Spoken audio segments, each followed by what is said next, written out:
Diintai tsunami 34 meter, Padang, Bengkulu, Lampung waspada, pakar geologi ungkap sumbernya. Kawasan pesisir barat Sumatera dan sekitarnya disebut sebagai sumber gempa megatrust 8,9 M dan memicu tsunami dahsyat setinggi 34 meter. Hal ini diungkapkan oleh pakar geologi ITS Dr. Amin Widodo, Senin, 19 Agustus 2024. Dikutip dari kajian para peneliti dan pihak BMKG, pesisir barat Sumatera meliputi Padang dan sekitarnya, seperti Nias, Banyak dan Batu. Sementara Bengkulu bisa terjadi tsunami karena dipicu kawasan Enggano.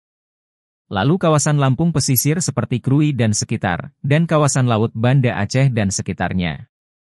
Maka itu, dosen kampus ITS Surabaya itu menyebut guncangan gempa megatrust dipicu oleh tumbukan lempeng dengan kedalaman antara 0,70 km/km.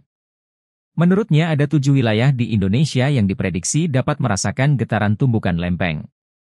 Yakni, Pantai Barat Sumatera, Pantai Selatan Jawa, Pantai Selatan Bali dan Nusa Tenggara, Kepulauan Maluku, Maluku Utara, Pantai Utara dan Timur Sulawesi dan Pantai Utara Papua. Maka masyarakat Indonesia di 7 wilayah itu harus berhati-hati, dan diharapkan juga dapat menyiapkan ilmu mitigasi bencana alam.